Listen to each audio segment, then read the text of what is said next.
Just in case you missed it, in 2016 I interviewed Andy Hatch at the American Cheese Society conference, and he had a lot to say about the speech that he gave honoring Mike Gingrich, who got the American Cheese Society Lifetime Achievement Award. Let's see what Andy had to say.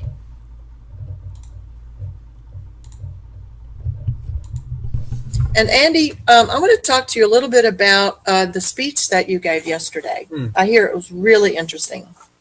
Well, I had an interesting subject to deal with. It was a speech to introduce Mike Gingrich, who is the founder of Uplands Cheese, as he was receiving ACS's Lifetime Achievement Award.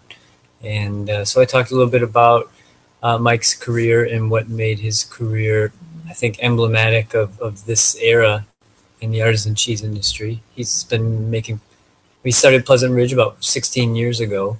And like I said, it became, his timing was right. And it coincided with the rise of farmstead and artisan cheeses like the one we produce on our farm. And so I think, awarding him the Lifetime Achievement Award was appropriate at this stage in his career, at this stage in the industry. And so I just tried to capture that sentiment in the talk. I hear it was fantastic. I wish I could have been there.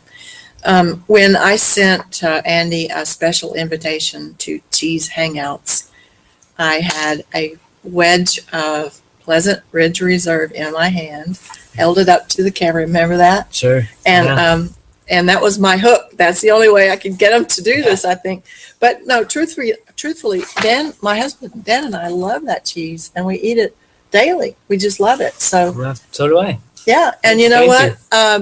If you want to know about Pleasant Ridge Reserve, go to the website. And one of the things that I noticed on the website, it's the most awarded cheese in America.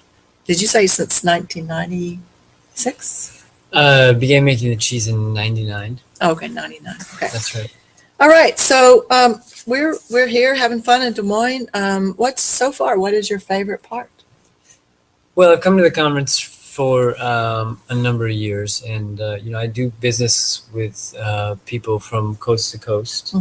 And this conference is really the one time of the year when nearly all of those people congregate. So it feels a little bit like a family reunion. And so like distant cousins, you might email, you talk on the phone every couple of weeks. That's the kind of relationship I have with most of these customers. Yeah. But after years of getting together once or twice a year, we have a great time, a lot to catch up on. Yeah.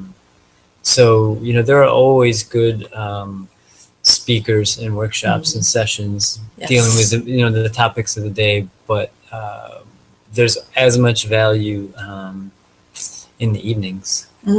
Getting together with like the dunking booth, you mean? Yeah, I don't know. There was value in that. It raised money for a good cause. Yes. And, was it the Education Foundation? That's right.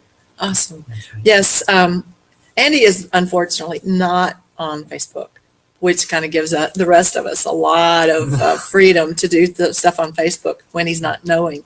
So you are on Facebook with the dunking, and I've got you in a still picture of you in the cage, and just to let you know, we're keeping an eye on you.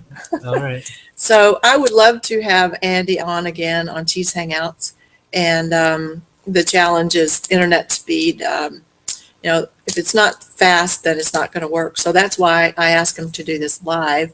And I think it's going to work out pretty well. But in the future, I sure would like to talk to you more about especially the raw milk aspects of cheese and how it influenced the taste and that sort of thing. But anyway, anything else? Thank you for having me. This is a great addition to the conference, to be able to broadcast this out to people. So well done. Thank you. Thank you, Andy. I want to keep the cheese wheel turning. Yes.